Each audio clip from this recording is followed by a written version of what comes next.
September 14, 2021. Ama Mirna! Woo! Congrats po kay Ama Mirna.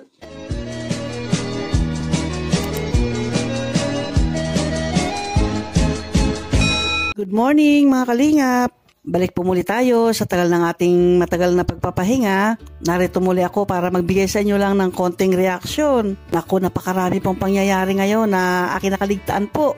Lalo na ngayon na mayroon akong mga naririnig at mga nababalitaan din, nababasa doon sa group chat, na talaga nga naman na si Carla ngayon ay palagi nang binabas. Bakit kaya? Napakabait po na bata yan si Carla. Alam naman po natin kung paano yan nag-umpisa, di po ba? Napakasimpleng bata, napakabait na bata, napakaresponsabling anak. Talagang mahal na mahal niya ang kanyang pamilya. At siya ay na-scout ni Dr. Love, ibinigay niya kay Kalinga Prab at natulungan ngayon ni Kalinga Prab. Napakarami ngayon na nagmamahal kay Carla. Dahil sa pagmamahal ng mga viewers, ayun, napakaganda yung bahay na pinagawa para sa kanya. Sumikat ng husto nga itong si Carla, lalo na itong love team nila ni Jomar, di ba? Itong Jomcar. Sikat na sikat itong dalawa, pero bakit ngayon? Si Carla ay mukhang kinaiinggitan yata. Hindi sila dapat mainggit. Deserve ni Carla yung yung natamo niya ngayon, deserve niya yan. Dahil si Carla nakakapagbigay ng saya sa lahat ng mga nanonood sa kanya. At talaga nga naman na yung mga kababayan natin may mga problema ay naging stress reliever siya. Maraming humanga at maraming nagmahal kay Carla.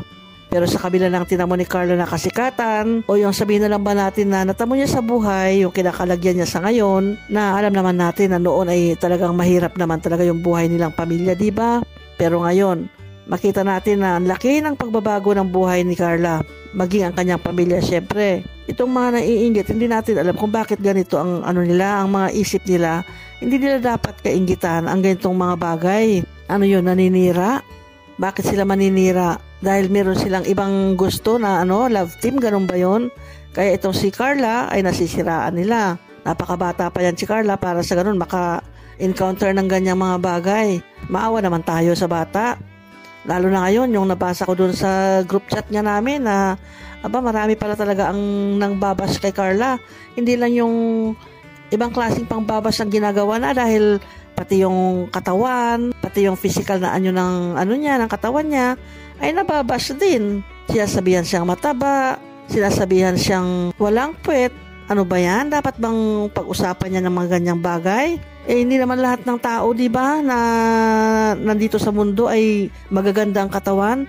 Merong taong pinagkalooban ng magandang katawan. Siyempre, yung mga sexy, yung mga slim ang katawan. Pasalamat sila dahil meron silang ganong pangangatawan na naipagkaloob sa kanila. Pero marami din naman talaga ang napagkalooban din ng chubby na katawan, ganyan. Kaya hindi dapat yan pag-usapan. Ang importante dyan ay yung ano ba yung nasa kalooban ng isang tao. Ang importante niyan ay kung ikaw ba'y mabait, hindi mapagmataas, hindi naninira ng kapwa, maging maayos ka na bata. Ang importante yung kalooban ng isang tao, hindi yung physical na anyo ng tao. Paano na lang yung mga tao na may kapansanan, halimbawa, yung mga kulang ang paa, yung putol ang kamay, paano na lang yung ganung mga tao? Ibig sabihin, pipintasan din ba? Hindi dapat ganyan, di ba? Hindi dapat pinipintasan ang physical na anyo ng isang tao. Mabuti nga may dalawang paa, may dalawang kamay, may dalawang mata, dalawang tenga. Kumpleto yung pangangatawan ni Carla. Kaya hindi nila dapat iba siya na siya mataba. Ano ngayon kung mataba? Napakaganda kaya yung taong mataba. Kagaya ko, o di ba? Kung malusog naman siya, kung wala naman siyang sakit, wala naman siyang iniindang mga nararamdaman dyan, napakalusog yung kanyang pangangatawan kahit anong forma ng katawan na yan. Kung malusog ka naman, healthy ka, at saka maganda yung kalooban mo, yun dapat ang tinitingnan. Hindi yung panglabas lang, yung pang-display lang ang ating titingnan dyan. Bagamat may puntos yan sa mga taong tumitingin, pag nakakita tayo ng magandang may pangangatawan, syempre humahanga tayo, di po ba?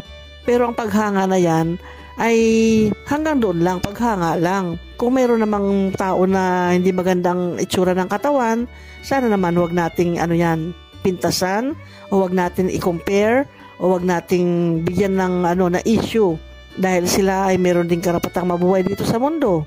ano man ang itsura nila, ano man ang kalagayan ng pangangatawan nila, may sila. May pangarap din silang mabuhay ng maayos dito sa mundo. Kaya itong si Carla, dapat wag niyang babasahin yung mga comments, at wag niyang pansinin yung mga komento na nang babas sa kanya, naninira sa kanya, kundi magpatuloy lang siya sa buhay.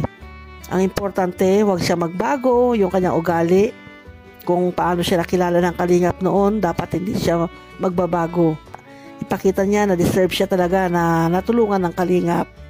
Kung siya ay ngayon, pinipintasan dahil siguro naiinggit yung mga nagpipintas sa kanya. Dahil sa tinamo niyang karangalan o tinamo niyang posisyon na ngayon sa buhay, kaya kinaiinggitan na siya, ayun, gumagawa na ng iba't ibang mga pamamaraan para siya ay masiraan.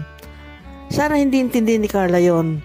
At maging ang nanay niya ay pagsabihan din niya si Carla o alalayan niya si Carla na sa ganon hindi siya ma-depress o hindi siya panghinaan ng loob sa nangyayari sa ngayon. Kasi sa totoo lang si Carla, napakaraming nagmamahal sa kanya.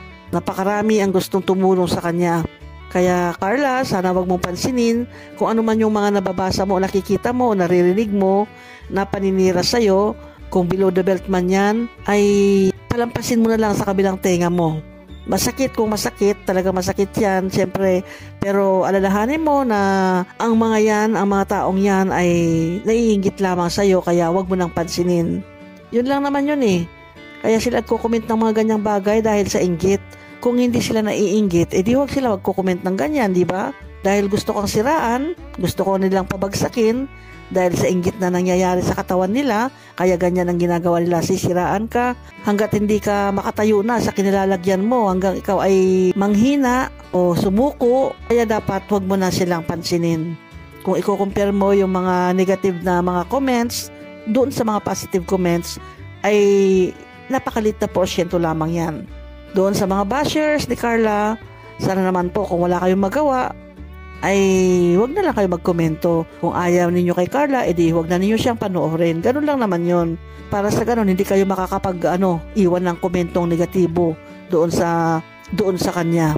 Pumunta na lang kayo sa ibang videos, ganun. Pero ilan lang naman yan, kagaya sa sinabi ko, napakalit lang na porsyento yan. Wag nang intindihin o wag nang pansinin, move on na lang. Okay, hanggang dito na lamang ang aking video. Salamat muli sa inyong panunood. Bye-bye!